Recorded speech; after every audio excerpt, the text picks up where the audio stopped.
Welcome to the Human Capital Innovations Podcast, your go-to source for personal, professional, and organizational growth and development.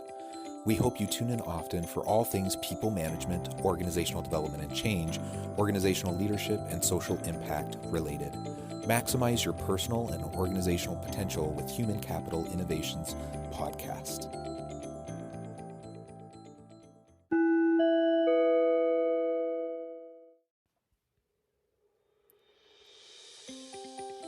Welcome to the Human Capital Innovations Podcast. In this HCI podcast episode, I talk with Craig B. Whelden about his career in the military and his insights about successful and impactful leadership to bring the best out in your people.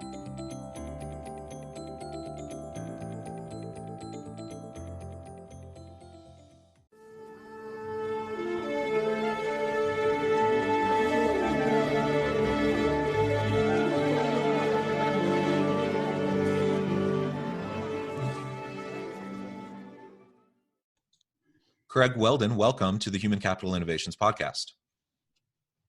Thanks, John. Thanks for inviting me today. Yeah, I'm really excited to have this conversation. You have such an illustrious background and career, and I'll share your bio with everyone in just a moment. But because of your background and because of the work you've been doing, I think the framing for today's episode is going to be around leadership insights to bring impactful leadership out and allow you to get the best out of your people. And I thought, among all the many things you can discuss, character and the importance of character as a leader's basic building block really resonated with me as I was looking through the materials in your book.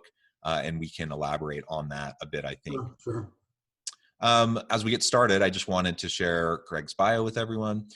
Craig Whelden's leadership journey began as an Eagle Scout at the age of 14. 13 years later, he was the youngest general in the United States Army, combined with another 9 years as a member of the Senior Executive Service with the U.S. Marine Corps. He has led thousands of soldiers, sailors, Marines, and civilians while serving 10 years in Europe and another 12 in the Pacific. In 2011, he was inducted into Purdue University Tri-Service ROTC Hall of Fame, and in March of 2019, he published Leadership, The Art of Inspiring People to Be Their Best, winning 3 National Book Awards and attaining #1 international bestseller status on Amazon. Craig is now a global Fortune 500 speaker and lives in Bluffton, South Carolina. Again, what an amazing career. I'm sure you have many stories to tell, about all the things that you've seen over the years. And I look forward to hearing your insights that you have to share with me and the listeners today. So, John, I don't know if you said 13 or 30. I heard 13. That would have made me 27 when they made me a general. It was actually 30. I was 44 years old, but it may be just my hearing. I might have said that. So I was trying to make you look even more impressive. I don't know how many people would believe that, but... But thank you if I said that wrong. Yes, so 30 years later, which would make you what, 44, 44. not 27. Thank you. Anything else you would like to provide listeners by way of background, personal context, anything like that? Yeah, and it'll give some insight into the way I think about what's important in life. I was in the Army for 30 years, and about 2 years prior to that time, I had a pretty dramatic event in my life. My sister committed suicide, and it really changed my thought process on what I wanted to do and how I wanted to go forward. And we can talk about that if you like. But I decided to retire from the Army at 30 years, go into the private sector and reprioritize my life and focus on my family more than a military career. So I said to my wife, let's go do things that focus on our family. We moved to Celebration, Florida, and about 5 years into that, my wife said, I'm ready to move back to Hawaii, which was our last assignment in the military. And I said, Hawaii is really expensive. I'd have to get a job. She said, a good idea. So I started looking for opportunities to get back to Hawaii. And 2 years later, the Marine Corps created the position that I then held for 9 years as the Executive Director of Marine Corps Forces Pacific. And about 2 years ago, She said again, I'm ready to move on back to the mainland, which shocked me because I thought we were in Hawaii to stay. And I said, where do you want to go now? And she said, East Coast, that's where family is. We're too far from family. And so we, after doing a lot of research, we settled on Bluffton, South Carolina, and we've been here about a year. Um, so I guess the point of that story is that I listened to the rest of my family. I listened to my wife about what was important in her life and really took, paths that I didn't expect to take. And I started climbing a new ladder. I've got a whole chapter in my book called How Tall Is Your Ladder? I climbed the Army ladder, I climbed the Marine Corps ladder, and I'm starting a whole brand new ladder that I'm climbing as an author and speaker. And I've only been on it for about a year, a little over a year. And I'm 69 years old. So I guess the moral of that story is it's never too late to start again. Yeah, and we're always learning new things and growing. I actually really like that that framing. And so I'm just curious, what part of Hawaii were you in? I was on Oahu, the main island. We Uh-huh. lived on the windward side, which was the northern side of the island. But I Uh-huh. worked at Camp Smith, which is Uh-huh. on the leeward side, which is the southern part of the island. Yeah, I was there with my family for an academic posting back in, when was that, 2016 or 2017. And most of the people that lived right around us worked on the base. Yeah, I So think you were at the East West Center. yes, that's right. Yeah, I'm familiar with it. Yeah. Yeah. Anyways, great. Beautiful place. Wonderful people that I interacted with, socially, back in the community, and many of them who worked, I Yeah. believe, where you were stationed. So that's wonderful.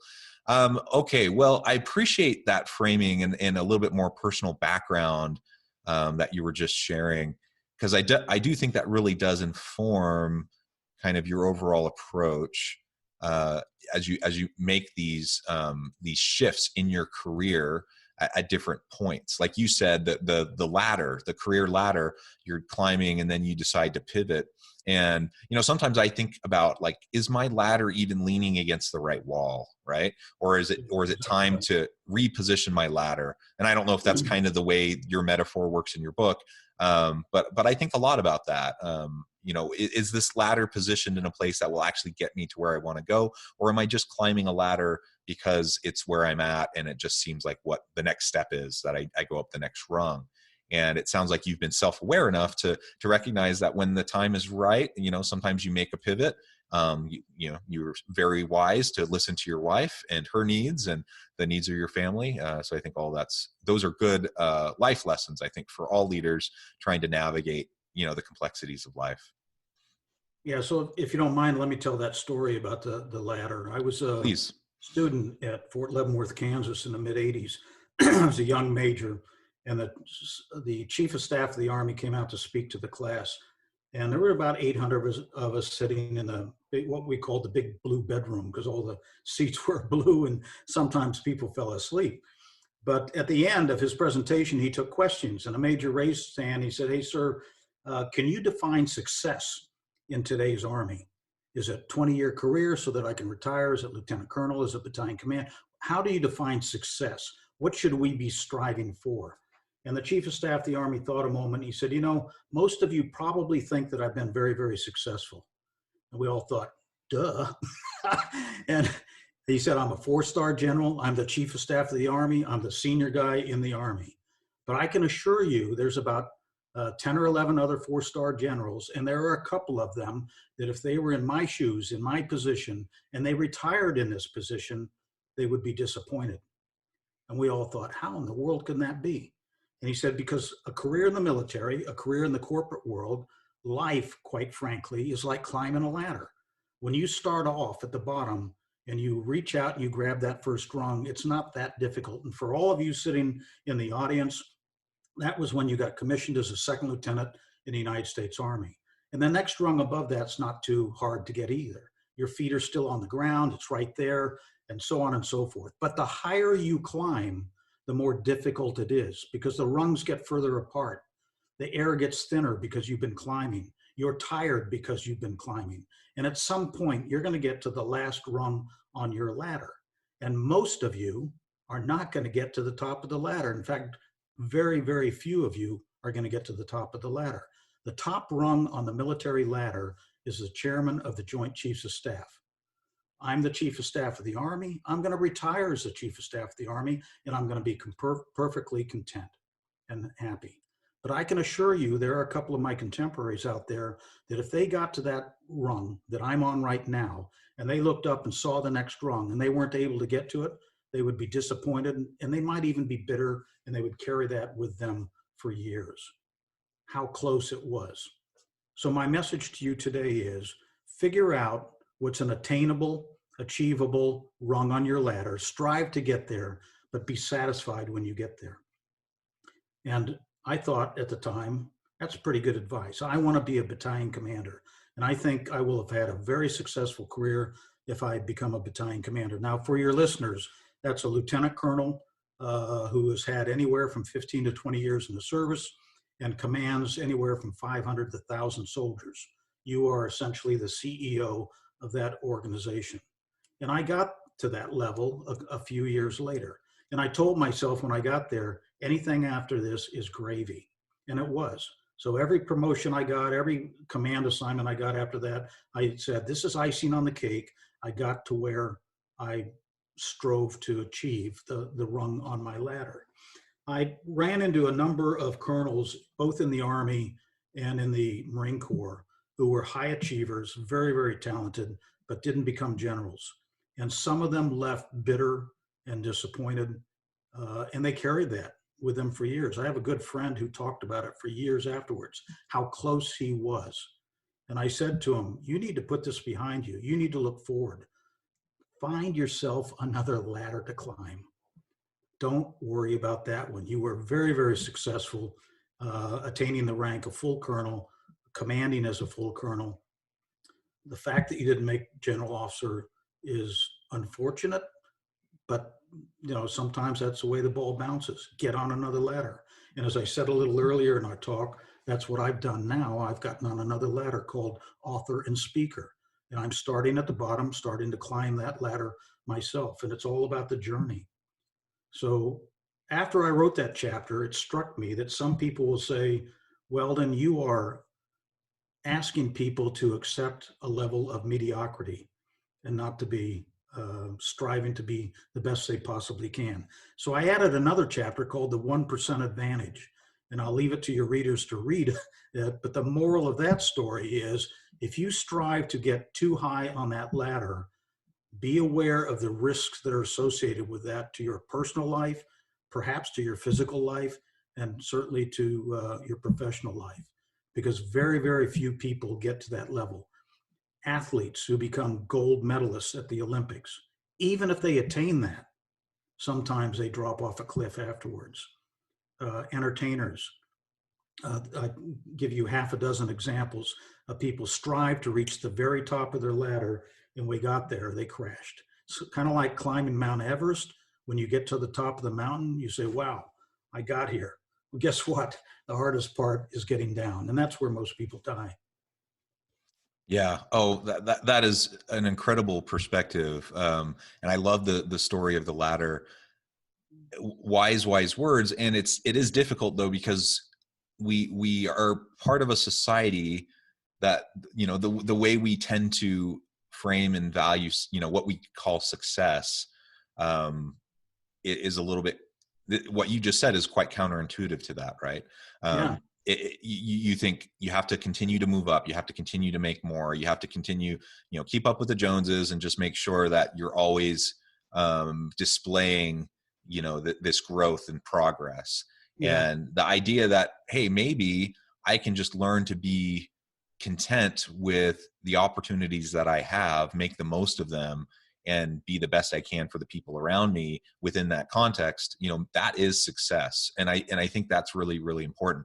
And I'm as susceptible to it as anybody. I love what I do. I do some consulting on the side. I do this podcast. I do a lot of writing. But mostly I'm a professor. I love being in the university space. I love teaching students. I love working in that kind of an environment. And if I were to ever change my ladder, like, and that may happen at some point, right? I still have 30 years ahead of me in terms of my at least 30 years ahead of me in terms of my work life.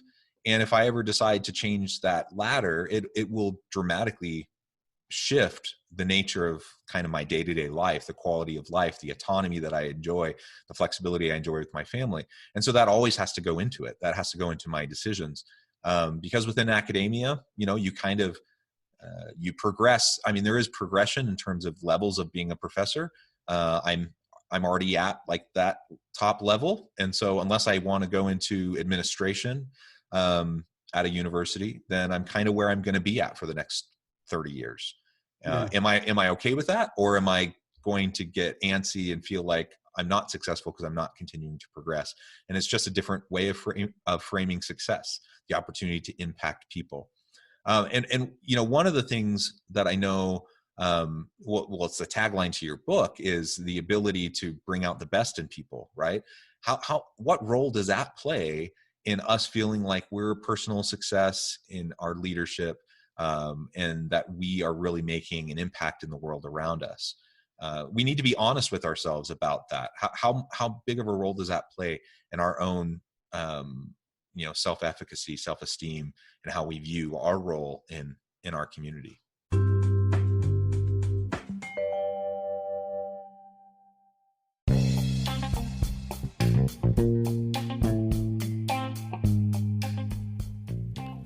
I'm excited to announce the publication of my new book from HCI Press, The Alchemy of Truly Remarkable Leadership: Ordinary, Everyday Actions That Produce Extraordinary Results. Consider how the nature of work has shifted over the past 50 years. With increased globalization, rapid technological advancement, and the shift in economic composition, the average job of today looks very different than the average job of 50 years ago. What will the jobs and organizations of tomorrow look like? Moreover, what does this all mean for organizational leaders? What are the core competencies and capabilities of organizations and their leadership that are prepared for continued disruption and geopolitical and socioeconomic shifts? Regardless of what the future holds, increasingly, leaders need to be socially minded, data-driven, decisive, champions of talent, and disruptors of the traditional notions of leadership, teams, organizations, and work. The Alchemy of Truly Remarkable Leadership will help you to explore your own leadership competencies and capabilities and consider ways to apply and implement them into your workplace and personal life.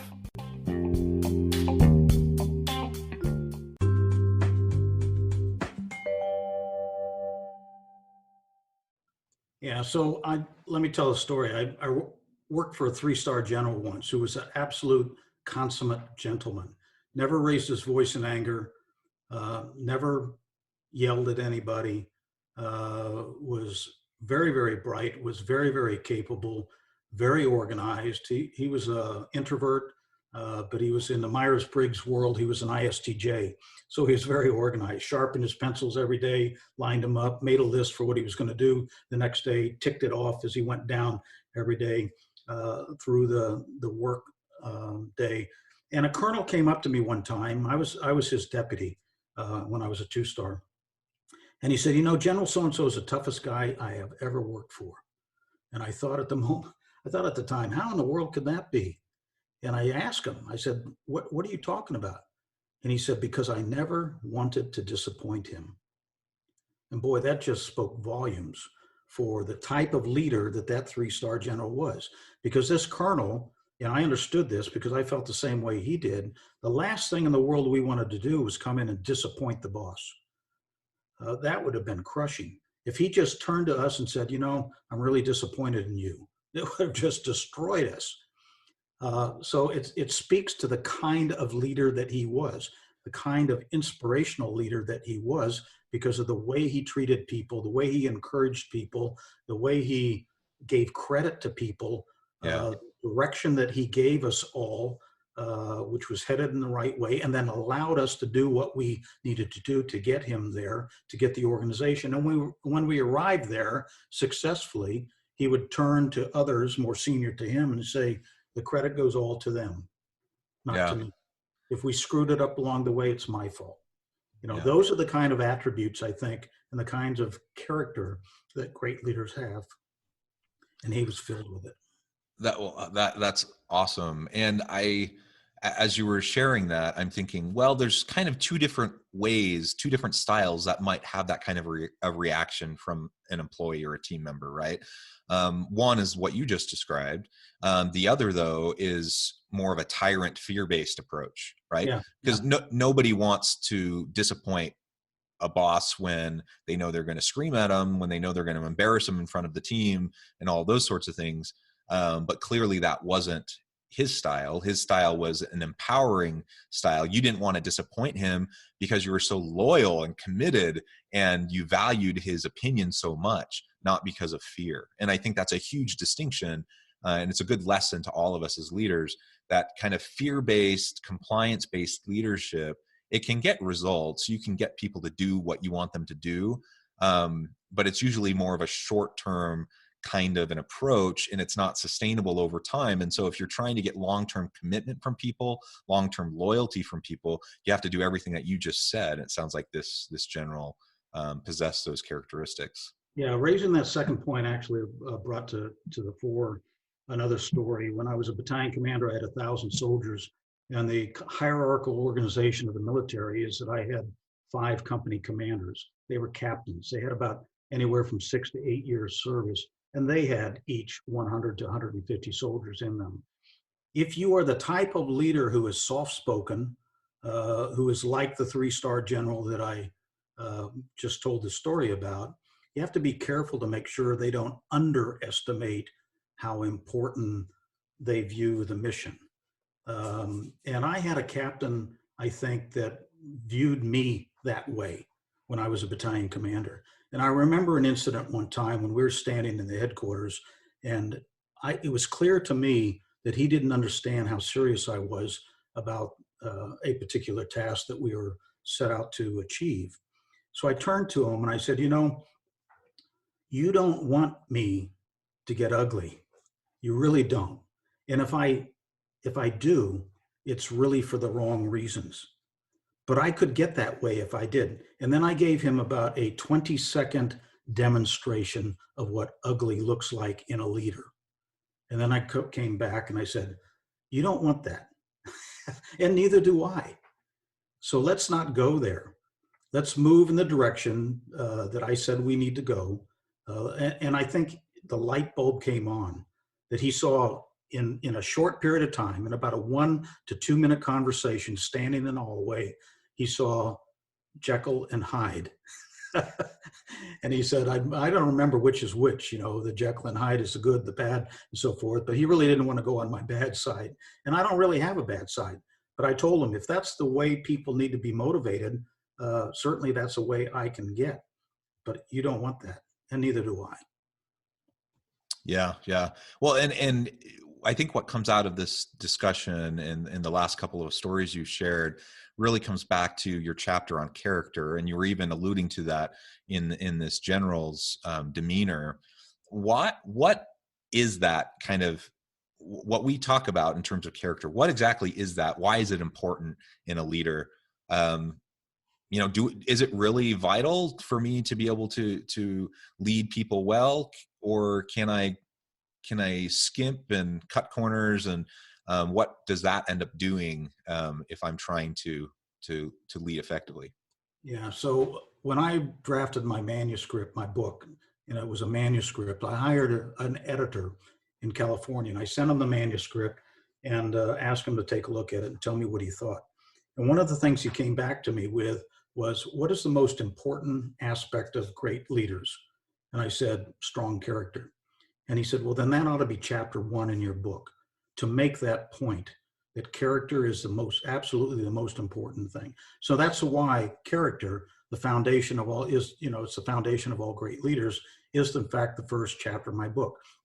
And I tell the stories in there about people who had strong character. I tell stories about how my character got shaped. And when I was a college student in ROTC during the Vietnam War, and there were protests on the campus and so forth. And again, I'll leave it to readers to read that. But the grit it takes to be a strong leader and have the right kind of character is one of the elements that I didn't have as a college student until about my third year in college.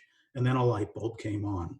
But character's got so many components to it and is so important that I actually, at the end of the chapter, refer the reader to two more books to go look at. One of them was just written a couple of months ago by the former superintendent at West Point, now the president of the University of South Carolina. And he wrote a whole book on character, which I think is fantastic. And so I re-edited my book. I updated my book to add his book at the tail end of my own. And I just think that, you know, people who have weak character, that weakness will eventually show. And they may be able to fake their way through it for a while, but when the pressure really gets on them, they'll start to crack. And so the greatest leaders, I think, have the strongest character. Yeah, I think that's exactly right. I do think people can fake it for a while, and Yeah. as long as things aren't too hairy and the pressure's not too high, you know, you can get by. The problem is inevitably there will always be something thrown at you that you didn't expect, and in that moment you have to choose how you're going to respond. And a leader without good character, what they end up doing is they usually end up throwing their people under the bus. Right. They're trying to watch their own back rather than protect and support their people. And then of course, once that happens, they've lost all credibility, all trust, and really their ability to lead after that point is dramatically diminished. And so the sustainable approach has to include real honest to goodness character, and people can see it. They really can ascertain that as they start to experience you through difficult times. And it's one of the reasons why I think, you know, this pandemic has been a really interesting kind of sifting opportunity for organizations and for leaders, because some have really stepped up to the challenge and shown their character and how they treat their people and how the organizations treat their people. And others have been exposed. They've been exposed as people that were faking it. And now organizations have to figure out how they're going to adjust. Yeah, my editor actually said, after we determined that character would be chapter 1, he said, "Tell me what's second most important." And I said, "Trust." And he said, "Then that ought to be chapter 2." And at the beginning of chapter 2, I actually have a quotation from Booker T. Washington, who said, "Few things help an individual more than to place responsibility upon him and to let him know that you trust him." And I used to go into every new organization and tell my organization, even before I started working with them, "Look, I entrust you until you demonstrate that you're not worthy of that trust." And that put what I believe is a healthy kind of pressure on them, because the last thing they want to do now was to violate that trust, because I didn't even know them. But I was taking a bit of a leap of faith with a good organization saying, you know, "I trust you." Classic example of where I needed to do that was when the Army told me I was going to be a base commander, having spent the previous 20 years learning how to fight America's wars as an armor officer, as a cavalry officer. And when I became a full colonel and came out on the command list, he said, "You're going to be a base commander." Now, that's a guy who's like a town mayor or a town manager who's paying the electricity, holding town halls, doing labor union negotiations, building buildings, paying, running the child care center, all the kinds of things I had zero experience on. And when I went into that organization, the first thing I said to them was, "I know very little about running a base, but I think I'm a pretty good judge of character, and I trust people.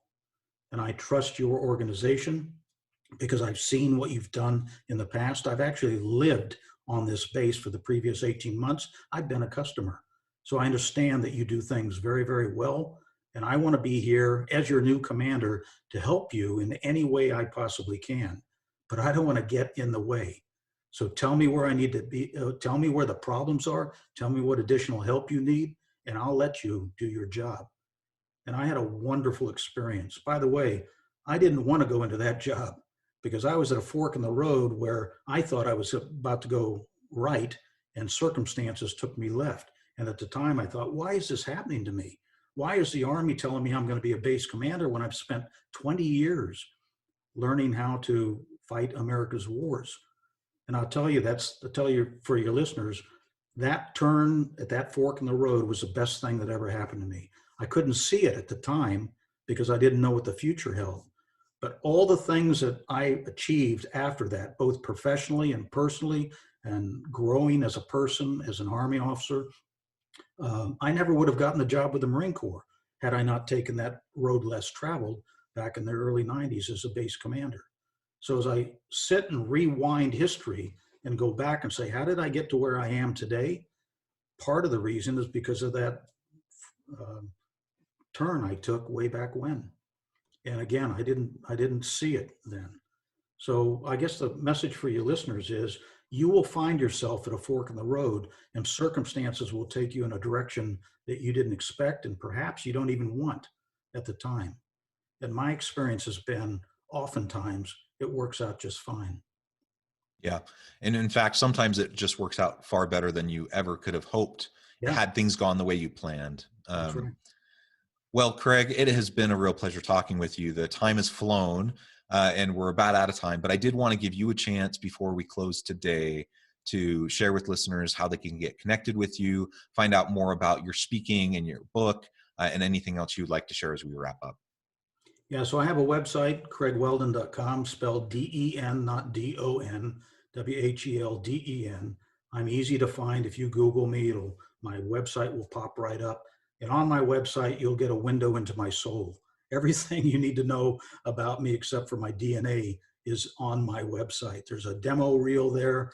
There's testimonials about me, my speaking, my book. There's podcasts, there's articles, there's blogs, there's all kinds of stuff on my website, and you can reach me through my website. I'm also on LinkedIn, easy to find. I'm ready to accept new connections all the time.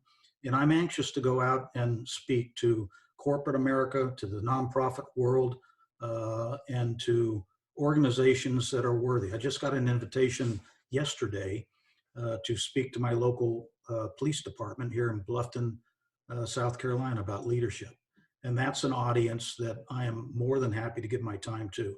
I'm a regular speaker at the Los Angeles Fire Department Leadership Academy, and they have adopted my book as part of their curriculum. So I'm anxious to give back to the next generation those things that I've learned over many, many decades. One more story, and then I'll let you go. 2 years ago, about 2.5 years ago, when somebody said, "What do you want to do next?" And I said, "I want to give back what I've learned over many decades to the next generation." They said, "Well, you need a book." I said, "A book? Are you kidding me? I can't write a book." You know, that was pretty intimidating for a guy who'd spent 30, 40 years in the military. And as your listeners have heard, my book has done very well. I did write a book. It's won 3 national awards. It's a bestseller internationally. It's had thousands of downloads or online purchases. And it's really tied to my presentations. It's kind of the yin and yang. So I'm very satisfied with where I am, telling my story. I like the Pied Piper and welcome engagements. I also do a lot of one-on-one coaching with people when they ask for it, and sometimes even when they don't. Thank you, Craig. It has been a real pleasure. I appreciate you devoting your time to our conversation today. And for listeners, I hope you'll reach out, get connected with Craig, check out his book, find out more about what he might be able to do to help you and your organization. And as always, I hope everyone stays healthy and safe, that you can find meaning and purpose at work each and every day. And I hope you all have a great week.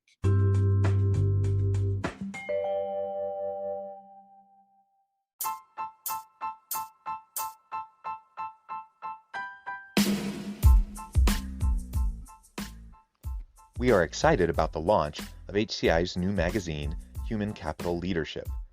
Human Capital Leadership is a free, interactive e-magazine designed to help individuals, leaders, and organizations find innovative approaches to maximize their human capital potential. We will be publishing issues quarterly in August, November, February, and May. Check out the first issue and let us know what you think.